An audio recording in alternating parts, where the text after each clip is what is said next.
Saludos a todos, muy buenas y bienvenidos a Madridismo al Día. Toca analizar, chicos, con este principio de pretemporada del Real Madrid de baloncesto, la no vuelta, de momento, de JC Carroll.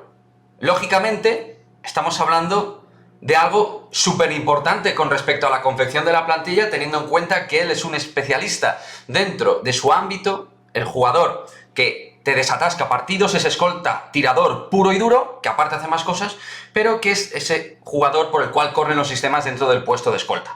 Pues bien, ahora mismo el Real Madrid no tiene a ese tipo de jugador. Tiene a otros jugadores que son capaces de anotar dentro de la estructura de plantilla, pero no un jugador tipo JC Carroll o con las mecánicas de juego del jugador de pasaporte de Azerbaiyán. Por lo tanto, toca hacer un análisis de introspección con respecto a la plantilla y si el Real Madrid debe o no ir al mercado.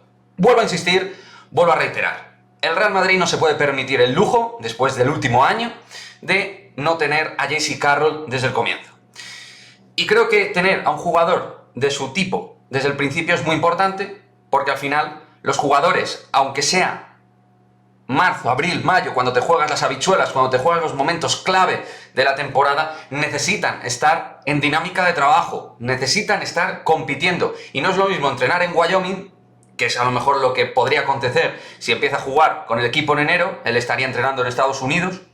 No es lo mismo eso a estar desde el day to day, el día a día, jugando con el grupo. De hecho, para mí, una de las razones por las que JC Carroll ha aguantado tan bien en los últimos años siendo un veterano de guerra es porque se ha cuidado muchísimo físicamente y porque en pretemporada empezaba súper metido en dinámica, súper enchufado. Y estando tan enchufado le hacía poder trabajar y tener, digamos, una capacidad física mayor dentro de que, insisto, el DNI es el DNI y la edad es la edad. Entonces, creo que debería dar, también por el bien del equipo, una respuesta.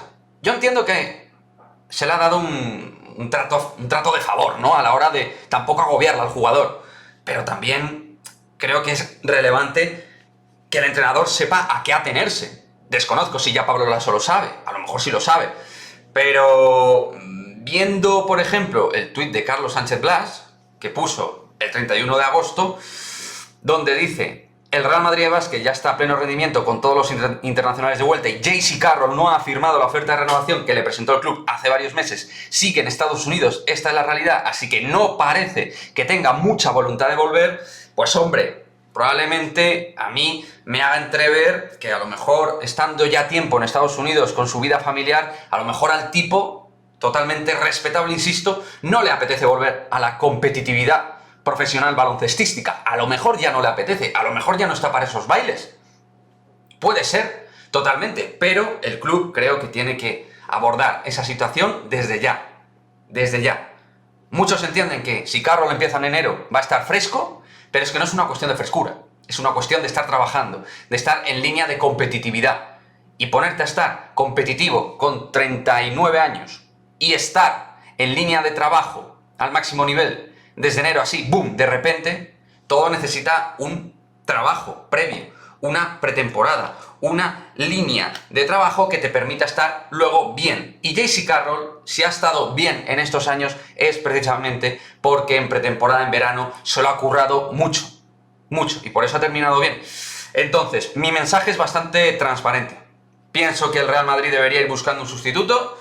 Sonó el nombre de Matt Thomas, no sé si Matt Thomas u otro, pero buscar algún jugador que no tenga sitio en la NBA, buscar algún jugador que no haya firmado contrato, buscar alguna alternativa, que seguro que Juan Carlos Sánchez Lázaro y Alberto Herrero son capaces de encontrar algo. Pero lo dicho, creo que es el momento de poner el periscopio, la brújula y empezar a mirar el mercado, porque lo de JC Carroll, así a bote pronto, no tiene buena pinta.